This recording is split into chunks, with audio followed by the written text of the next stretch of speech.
नमस्कार, मैं आशा आप सभी का अपने YouTube channel stories world with Asha में स्वागत करती हूँ। आशा करती हूँ आप सभी स्वस्थ एवं खुश होंगे। आज की घटना भी एक छोटे से बालक की बहादुरी की घटना है, जिसे राष्ट्रीय बाल वीरता पुरस्कार से सम्मानित किया जा चुका है। इस बालक का नाम था थंगिलमंग लंकिम। कहानी का शीर्षक रखा गया है नदी के बीच में। आइए सुनते हैं इस बहादुर बालक की बहादुरी की कहानी। काफी देर से बारिश हो रही थी। वह स्कूल की छुट्टी का समय था। दोपहर हुई तो छुट्टी की घंटी बजी। सारे बच्चे परेशान हो गए कि वे आज ऐसी मूसलधार बारिश में घर कैसे जाएंगे। जिनके घर नजदीक थे वे तो भीगते हुए बारिश के मजे लेते हुए घरों को रवाना हुए। कुछ बच्चे जो छोटे थे और दूर गांव के रहने वाले थे, वे हॉस्टल में रहते थे जो स्कूल के करीब ही था। वे भी भीगते भागते अपने हॉस्टल की ओर चल दिए। 15 सितंबर 2015 को देश के पूर्वोत्तर राज्य नागालैंड के एक कस्बे के बीच नदी के किनारे स्थित उस स्कूल की यह घटना है। पढ़ने वाले उन अनेक बच्चों में एक था, लगभग 11 साल का बालक थंगिलमंग लंकिम। उसका घर स्कूल से थोड़ी दूरी पर था, इसलिए बारिश से बचने के लिए वह स्कूल से बाहर निकलकर एक किनारे खड़ा हो गया। अब उसे बारिश रुकने का इंतजार था। यूं तो उसका भाई भी इसी स्कूल में पढ़ता था, मगर बारिश में बच्चों की भीड़ में वह इस समय कहाँ होगा, यह लंकिम को पता नहीं था। फिलहाल उसकी नजरें बारिश के रुकने पर लगी थी। उसकी तरह कई और बच्चे भी इधर उधर छिपे हुए थे, मगर फिर भी इक्का दुक्का बच्चे अभी भी बारिश में भीगते हुए चले जा रहे थे। नदी के इस पार लंकिम का स्कूल था और उस पार एक दूसरा कैथोलिक स्कूल था, जिसका हॉस्टल भी वहीं पास में था। उसमें पढ़ने वाले बच्चे भी हॉस्टल नज़दीक होने के कारण बारिश में भीगते हुए हॉस्टल की ओर बढ़ते चले जा रहे थे।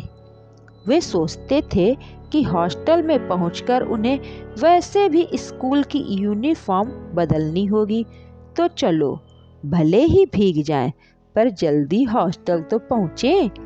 छोटे बच्चों को तो बारिश में भीगना वैसे भी अच्छा लगता है, इसलिए वे जानबूझकर बारिश में भीगते मजे लेते हुए चल दिए।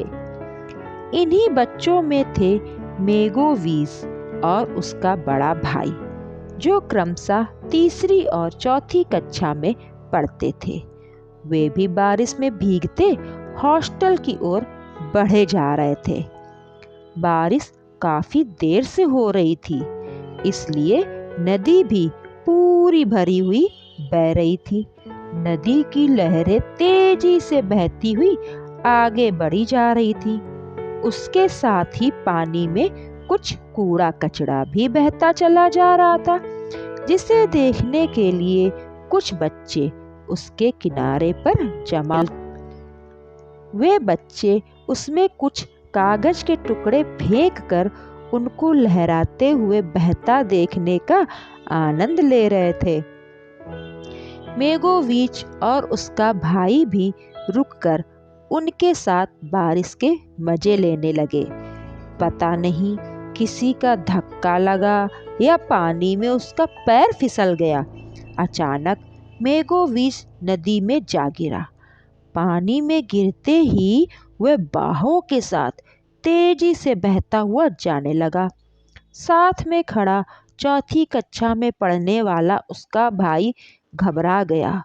वह खुद तो उस तेज बहते पानी में कूदने की हिम्मत नहीं कर पाया, अतः असहाय होकर वह मदद के लिए इधर उधर देखता हुआ एकदम से चीख पड़ा, जिसे सुनते ही सबकी निगाहें उस ओर चली गईं। लंकिम ने जैसे ही उसकी बचाव की पुकार सुनी, वह एक भी क्षण की देरी किए बिना तुरंत दौड़ा और नदी में कूद पड़ा। वह तेजी से तैरता हुआ मेगोविच की ओर जाने लगा। देखने वाले दौड़कर नदी के किनारे आकर खड़े हो गए। लंकिम की तेजी देखने लायक थी। उसकी और मेगोविच की बीच की दूरी लगभग 120 मीटर थी। लंकिम फुर्ती से तैरते हुए मेगोविच के पास जा पहुंचा। उस डूबते हुए लड़के को सावधानी पूर्वक पकड़कर वह सुरक्षित किनारे की ओर लेकर आया। सभी देखने वाले दौड़ते हुए उसके पास पहुंच गए। उन्होंने उसे उठाकर तुरंत अस्पताल पहुंचाया। लंकिम के चेहरे पर बच्चे की जान बचा लेने का संतोष था। पानी और मिट्टी में सना लंकिम घर पहुंचा तो उसके मम्मी पापा ने देरी से आने का कारण पूछा। उसने हंसते हुए कहा, मैंने आज एक बच्चे की जान बचाई है पापा। सबने उसके मजाकिया स्वभाव को समझते हुए उसकी बात को हंसी में टाल दिया। उन्होंने उसे मजाक ही माना। लेकिन शाम को पास के गांव में रहने वाले मेगोविच की मम्मी पापा उसका पता पूछते हुए जब उसके घर आए और अपने बेटे की जान बचाने के लिए लंकिम का धन्यवाद बोलने लगे तो सबको सच्चाई का पता लगा। मेगोविच के बड़े भाई के सामने ही तो सारी घटना घटी थी। केवल उसने ही नहीं, और भी कई लोगों ने लंकिम की हिम्मत व बहादुरी को अपनी आंखों से देखा था। जब अखबारों और अन्य समाचार माध्यमों से यह घटना लोगों ने जानी तो सबने लंकिम के इस साहसपूर्ण कार्य की बहुत ही प्रशंसा की। उसका नाम राष्ट्रीय बाल वीरता पुरस्कार के लिए भेजा गया। 23 जनवरी 2017 को देश के प्रधानमंत्री द्वारा राजधानी दिल्ली में देश के अन्य चुने हुए बहादुर बच्चों के साथ उसे राष्ट्रीय बाल वीरता पुरस्कार प्रदान किया गया। उसकी बहन एलिजाबेथ के साथ दिल्ली में आए लंकिम को गणतंत्र दिवस की परेड में शामिल होना और देश की प्रमुख जानी मानी हस्तियों से मिलना बहुत अच्छा लगा। इस तरह आप लोगों ने इस बहादुर बालक की कहानी सुनी। हमें भी किसी भी परिस्थिति में अपनी बहादुरी और सूझबूझ से ही काम करना चाहिए।